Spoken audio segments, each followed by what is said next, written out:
Happy Monday, y'all.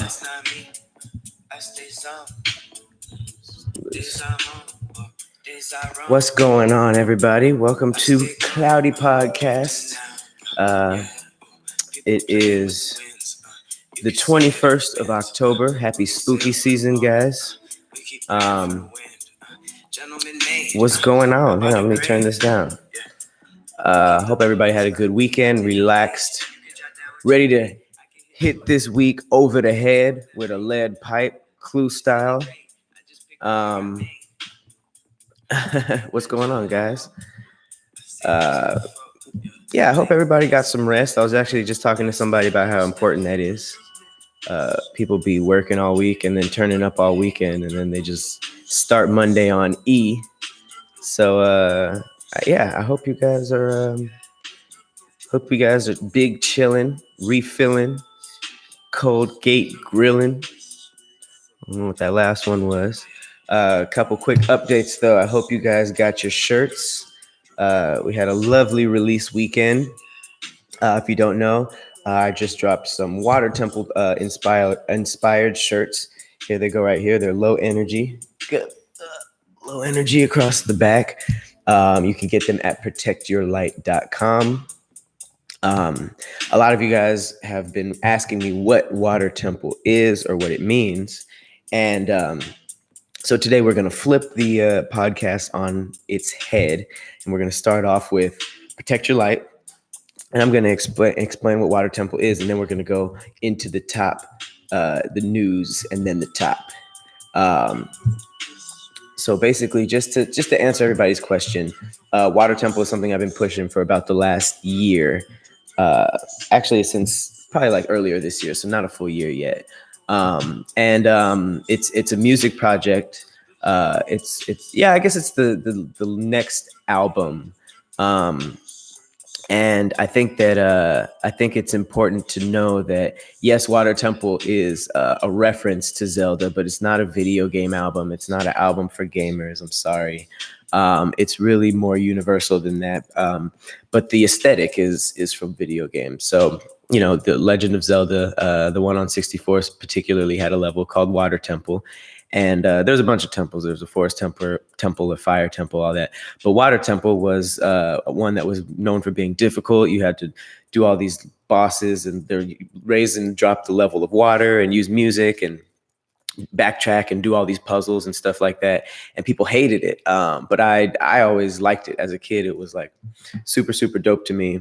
And I just enjoyed the challenge of it. And essentially, I feel like since I grew up, I kind of lost that about me. I lost that part of me that kind of was hungry for challenges. And, you know, I started walking away from stuff when it got too difficult. And luckily I had piano, which was difficult, and you had to sit down with it. But even that, you know, once you get comfortable, you kind of stop challenging yourself.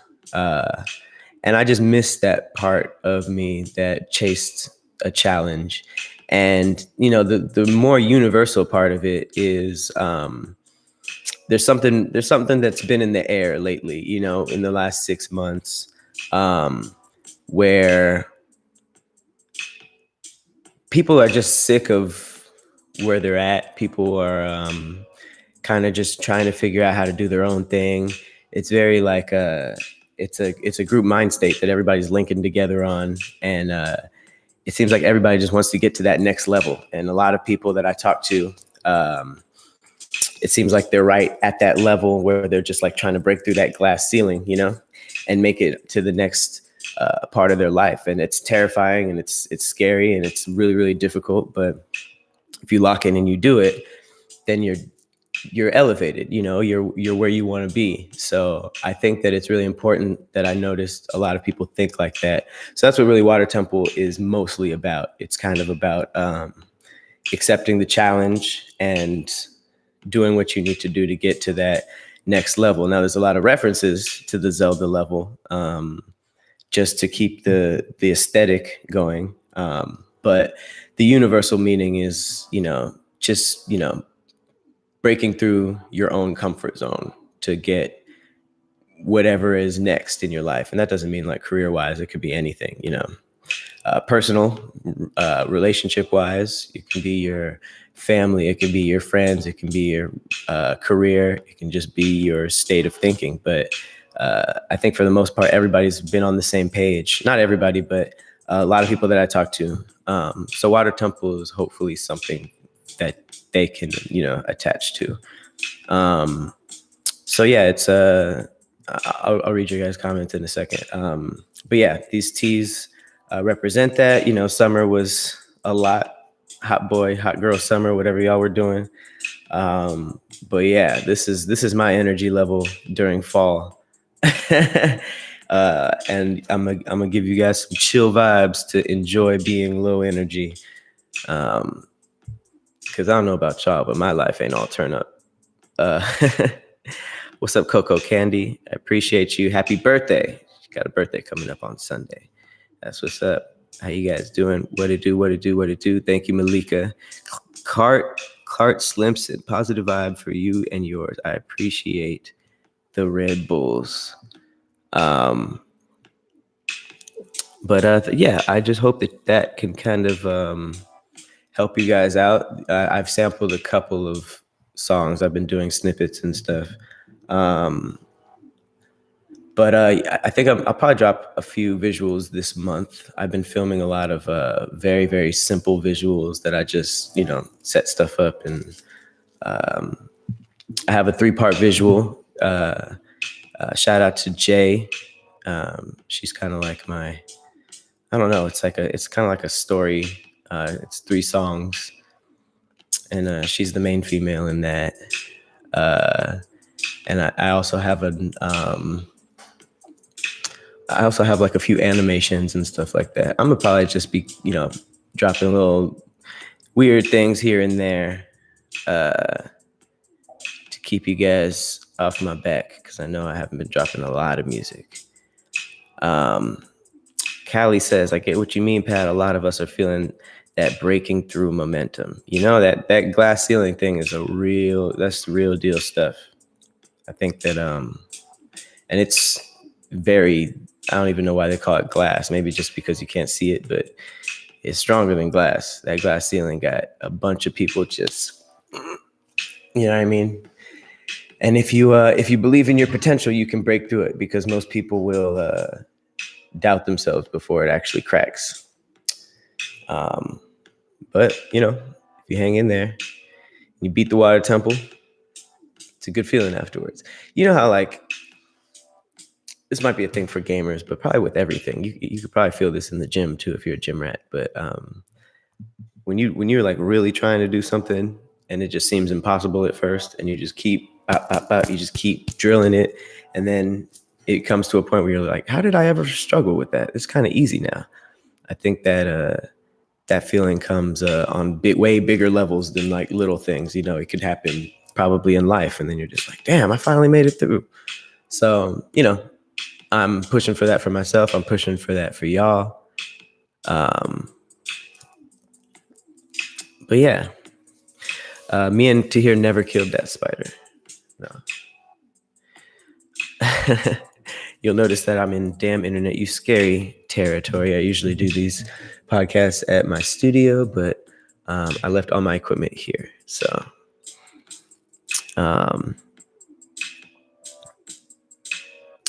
what game am I looking for 2020? Is Breath of the Wild 2 coming out this year or next year? Because I'm gonna stream that whole thing. All right, so just to move on into some lovely, lovely stories, because the internet has been such a beautiful place recently. Okay, so here's the news we're gonna choose. Would you guys rather hear about a killer dwarf who was adopted by a family thinking that she was a kid? Kanye West talking about how rap is the devil's music, or a woman whose tampon was removed during a body cavity search? It's a lot. I told you it's a lot. In the meantime, though,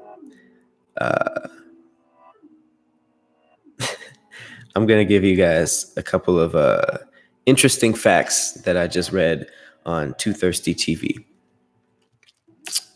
Bone and wings is just chicken on the cob. Cum is really boneless children. It's probably the worst one. CPR is just the human version of blowing into a video game cartridge, hoping it'll work again. That's dark and funny. Cinco de Mayo is just spicy St. Patrick's Day. It's my favorite. It's true. Sparkling water tastes like when your leg falls asleep. True. Testicles are just dick titties. Dick titties. Chitlings is not food. It's dookie. Straight up. Drake songs is just vegan rap. Dr. Pepper is just barbecue water. That's actually my favorite. Sugar is just gay salt, maybe. And then that was it. Dr. Pepper is just barbecue water, might be the best one. What up, Elijah Rushing? My dog Pat, would you ever game with your followers? Absolutely. When I figure out Twitch. I don't know if you noticed, I started doing the cloudy gaming. I'm gonna start dropping pre-recorded videos of me gaming because my streaming equipment and knowledge sucks. So as soon as I can get something like that, I don't know, maybe I'll make a show for you guys. Maybe I'll make a show where I play against you guys and invite my friends to see who can take the fans on. All right, so a lot of you guys want to know about this dwarf. Hang on, I like this beat. This beat I'm playing is made by my friend Mike Zilla. We were in the studio the other day. I think we're making a project together too. I just have a lot of stuff coming out. I'm sorry. Even my mom was just like, I can't keep up with all of this. Okay. I think I'm gonna just go with the Killer Dwarf because. Okay, let's go with the dwarf. This story is literally insane. It's like, I feel like a movie's going to be made about this. But parents said that they adopted an 8-year-old who turned out to be a actual grown woman with dwarfism who tried to kill them. They adopted her in Ukraine. She was born in Ukraine with dwarfism. But they said the girl was actually a woman who posed as a child when they adopted her. So they changed her age to 22 before they moved to Canada. That's crazy. That's really, really scary. So it was just like a grown woman walking around making grown woman decisions while you thinking she's at nap time or making snacks. Can you imagine? She was supposedly 9, but she was really 22-year-old sociopath masquerading as a child. The parents were charged with abandoning their daughter when she was 9 in Lafayette, Indiana, and then fleeing to Canada. But they denied those claims and say that they were victims of fraud, claiming the girl was an adopted con artist who tried to kill them. Jesus Christ. Apparently, within a year, they claimed that the little girl named Natalia tried pushing her into an electric fence and then poured bleach into her coffee and then threatened to stab the Barnetts in their sleep.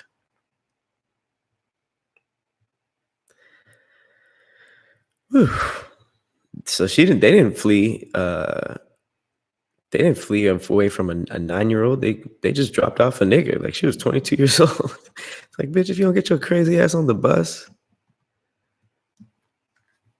Wow. I guess they surrendered to the authorities and have been released on bail. That's a scary movie. That's literally The Orphan. I wonder if this was made off of them. Oh, the little girl looks scary. You guys got to look this up.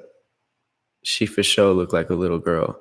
But if you look at it, if you look at these pictures and think a 22-year-old girl who had some type of motive, eek, that's wild. Of course they're white. You don't got to leave those comments, guys. There's already a movie like that. That is crazy. I wonder if, because this, when did The Orphan come out? Because this happened in 2013. 2009. Orphan maybe gave this woman the idea because it came out after. That's pretty crazy. She was like, you know what? I could do that. I'm a dwarf. I look 9. Adopt me. Do your background checks, people. The electric fence thing is crazy. I would at first you think it's a crazy kid, so you'd be like, what the hell? But then once you figure out she's 22, that's just a fade with a grown woman. So the mom should have handled that. Be like, stop beating up that little girl. No, she's 22.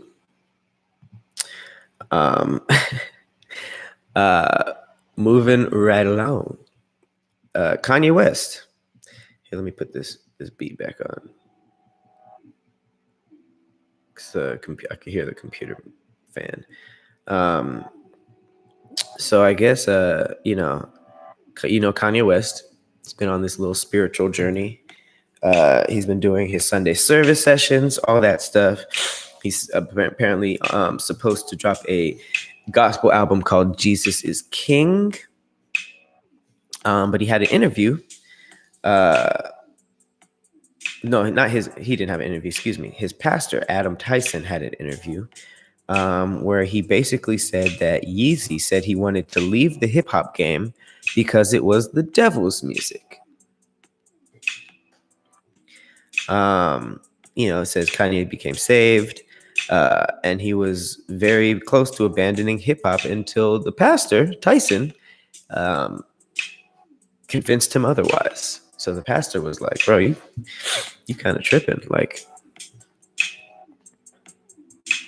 I don't know. Like, it seems like Kanye is on this personal journey. You know who Kanye is like? Kanye is like the person who goes vegan and then like day 2 of being vegan is just like judging everybody and trying to like push veganism on them. It's like, if you don't just do your own journeys, like, oh, you just go eat meat. You know what? That's crazy. Like, you know how much they suffer? It's like we were at a barbecue 4 days ago.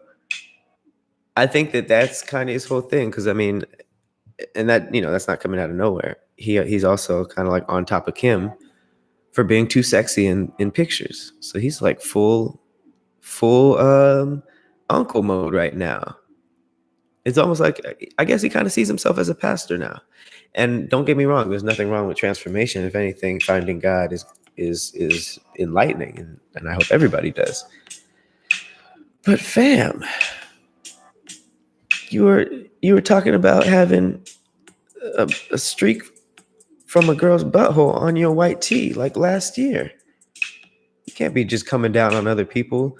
The devil's music, we been knew that. Most music, the devil was a musician. If it's evil music, it's evil music. But you gonna tell me that Chance the Rapper makes the devil's music because he raps? Just rap about different stuff, Kanye. It's crazy, right? It is crazy. Y'all think he's building a cult? I don't know. I don't want to judge what he's doing because if anything, if it's really getting young black people to go to church and, remixing DMX into a gospel song is what's working for these people and they're becoming better people, for sure. I just know that I went to a youth church thing that was aimed at like bringing in, young black kids, and they're playing like Laffy Taffy and stuff. And I was just like, there has to be some type of middle ground. We don't have to do old Catholic hymns that nobody wants to hear, but we don't have to play D4L to get us to come. Like, be creative. There was rap battles and stuff. I was like, what is going on? What's up, Frostbite?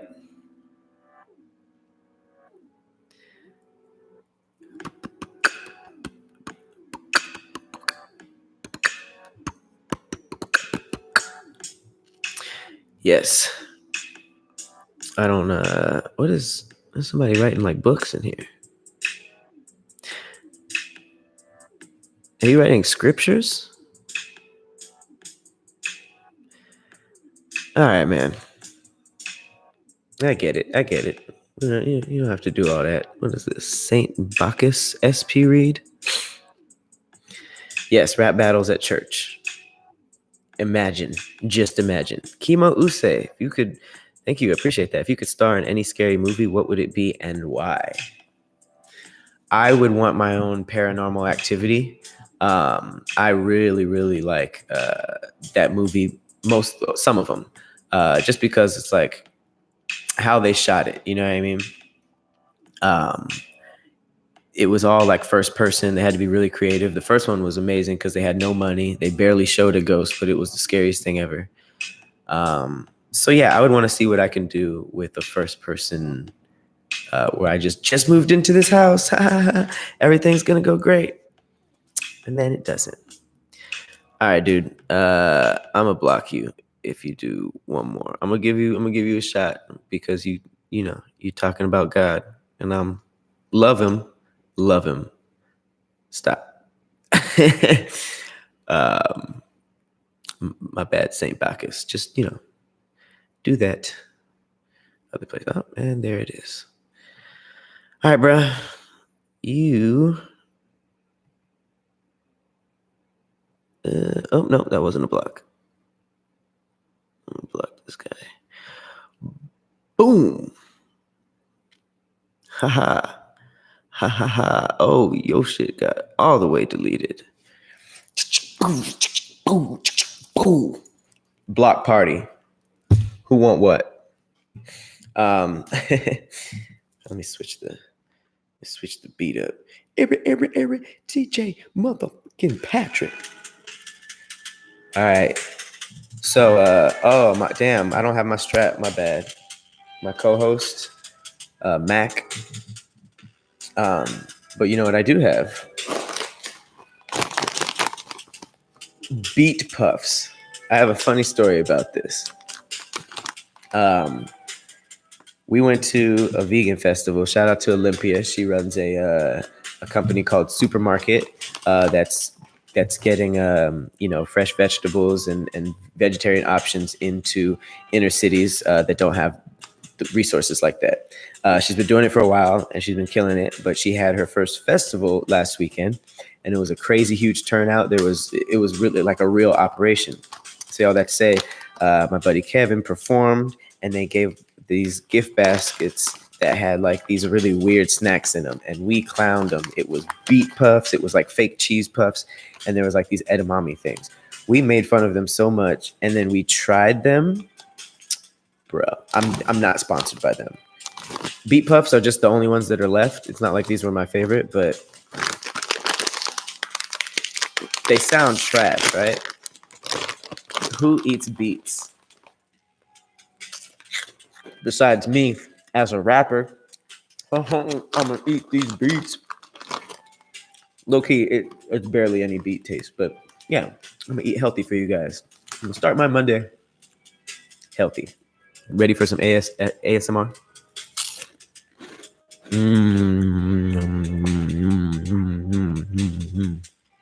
All right, enough of that. All right, so last but not least, we have a woman who was stopped in San Antonio and had to do a body cavity search. So, excuse me. She said that Mara Wilson, it's a female, violated her constitutional rights during a vaginal cavity search where she removed the woman's tampon in the middle of the street. She said, yeah. It was it was like those little closets with the light. It's like says she was reportedly sitting on her curb waiting for her boyfriend on the phone. She was approached by a group of male police officers, asked if they could search her car, which she agreed because she was fearful that she could possibly be killed for refusing. That's the times we live in. Short time later, Officer Wilson was called to the scene, and she proceeded to conduct a search of Sim's body, resulting in a humiliating act of physically removing her tampon.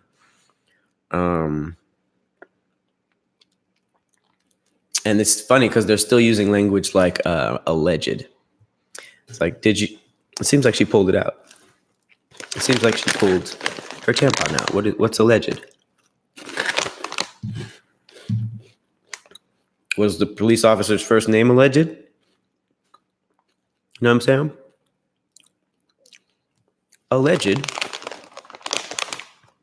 Allegedly pulled out. Ain't the first time a pullout has been alleged. Ayo. It's not funny.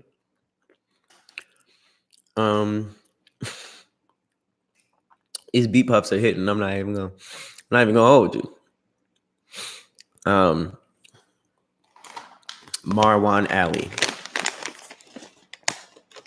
I just read a comment that said "say my name," so. It is sexual assault, but you know they ain't gonna charge that damn cop. I have a theory that even if on the news it says that they were fired or something like that, I don't think stuff like that really happens. The media is a lie. Which turns into that kind of conspiracy podcast. Hopefully it was a clean one. You know what I mean? Hopefully she pulled it out. It was sparkly white. And she was like, ha. Pussy clean. Sorry. All right. So in the spirit of October, spooky season, I'm going to go into top 5, but I'm going to do my top 5 horror movies. So I'm glad that we brought up Paranormal Activity, because that is going to be the vibes. But before I do that, before I go into giving top, as I like to call it, I want to shout out my patrons. Thank you guys so much. I love you guys. You guys have been seeing the content kind of coming in for the last few weeks. We're gonna try to get another exclusive podcast in this week, and as always, the gaming stuff will be yours first. I'm also gonna throw in some Water Temple stuff for the scarier stuff, the creepier stuff. I'm gonna throw in there before the end of October. Also, stay on the lookout for arcade tokens. We're gonna have a Halloween-a-thon. So basically, we have been filming a lot of our content at Thunder Studios. I don't know if you saw our announcement video, but we actually just officially partnered up with them. So we're taking all of our content to the next level. It looks great. We've been doing a lot of scary games for Halloween, including Luigi's Mansion, Castlevania, Resident Evil. We're doing a lot of horror stuff because we're whores. So yeah, stay on the lookout for that, if you will. Hey, Michael Justice, it's your birthday. Happy birthday, 23. Jordan year. Pat, have you ever tried salvia? No. What the hell? What do you think this is? Just bust out some meth on the live. Mute Mon. Pat has a house? Oh, that's funny. Was that a homeless joke? You like it? Do you like it? I do have beet puffs stuck in my teeth. Oh my God. I got to show you guys something. Ooh, I got to show you guys something. It's so funny. I'll be right back. Don't go nowhere.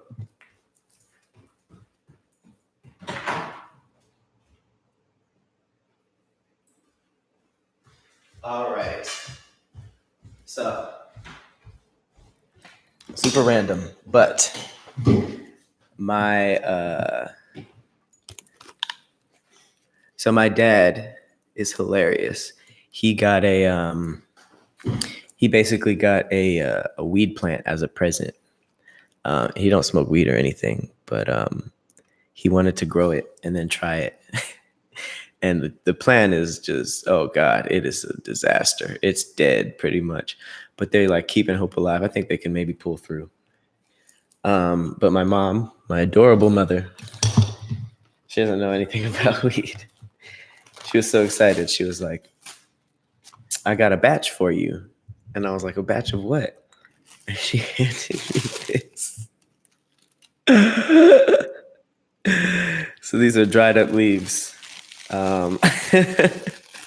She was like, this is what you smoke, right? I was like, you could get killed trying to sell somebody this. She was like, the dried up leaves, they fell off. Like, that's what you crush up and smoke, right? I was like, even if that was the case, this would be Reggie.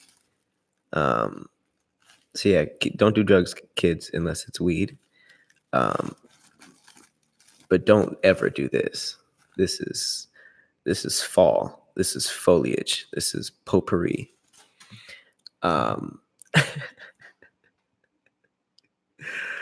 Amazing. My mother is amazing. Okay. Given, of course she meant well. She was just trying to supply her son. Although I wish it was weed, because then I could say that my mom gives me weed, which is very, very funny. Early show Danny, you always make my Mondays great. You guys always make my Monday great. Yes, gotta love Mama Cloud. All right, top five. So we are gonna do horror films, and I'm gonna need your guys' help. Okay. I put number one.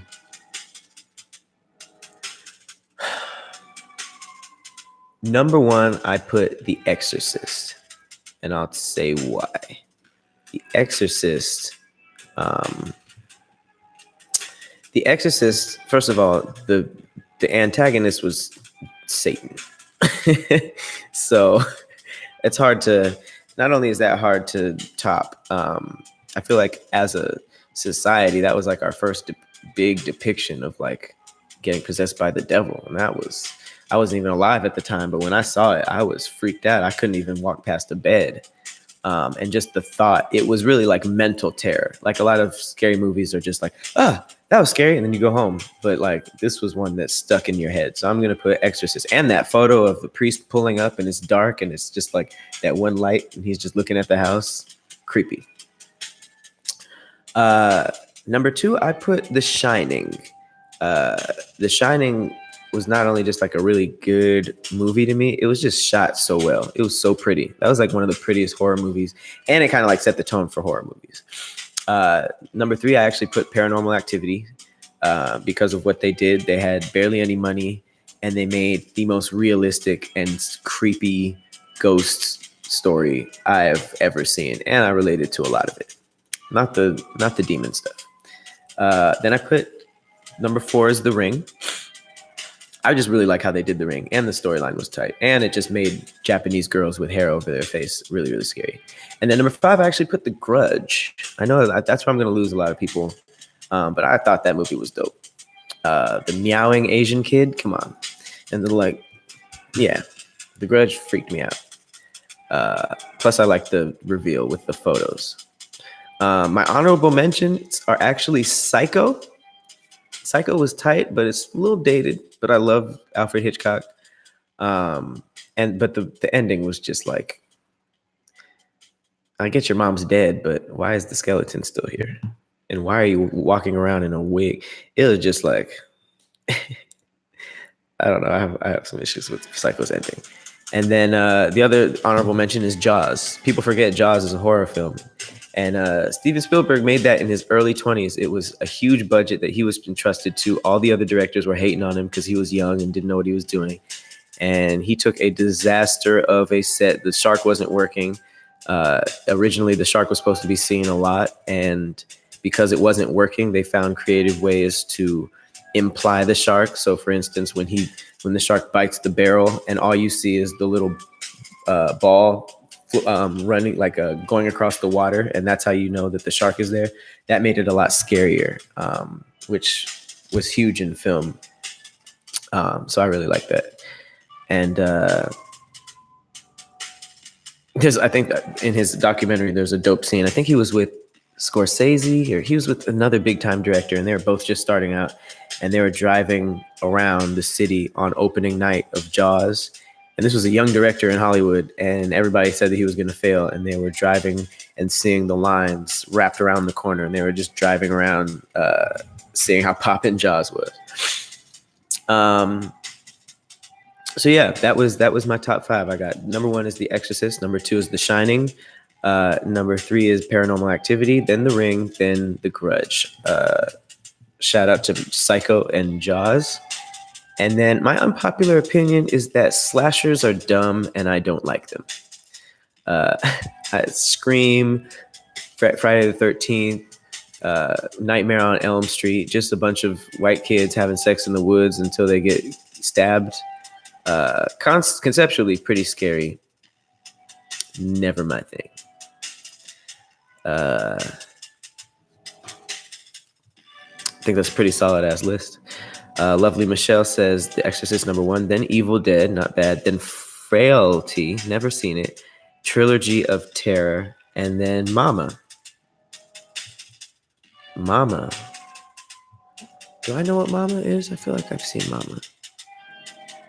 I gotta check that out. Frailty and Trilogy of Terror.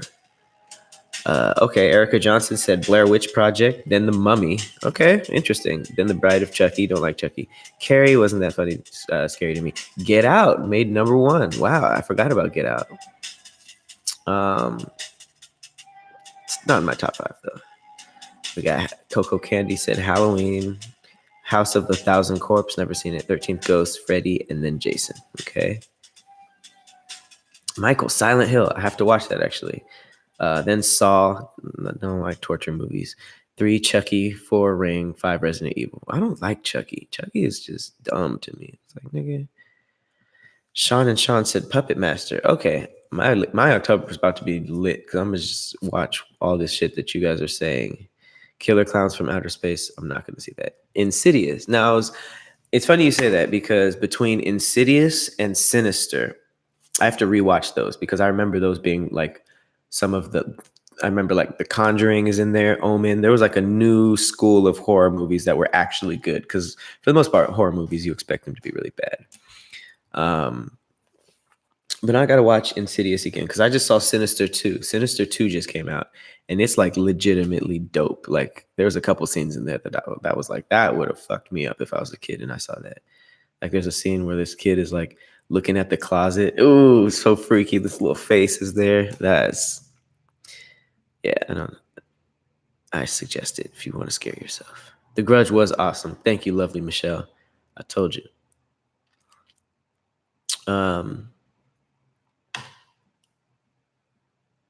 The hell was that? I did watch the Blair Witch Project. That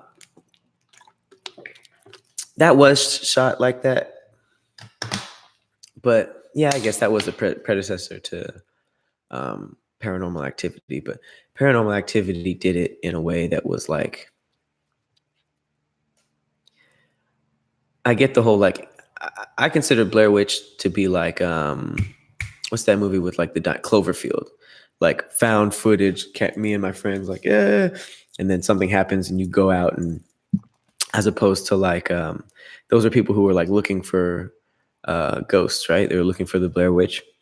Whereas Paranormal Activity was kind of done in a way that like,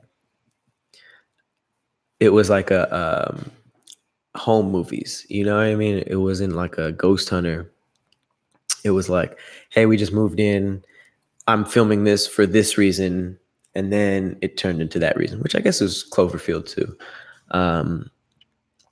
But yeah, I just really liked how it was like a home movie that evolved into like something's going on in this house. I have to record to prove it to myself and other people. And then it just went crazy from there. But yeah, I do agree. Blair Witch was kind of like the first. It was like the Simpsons of that era.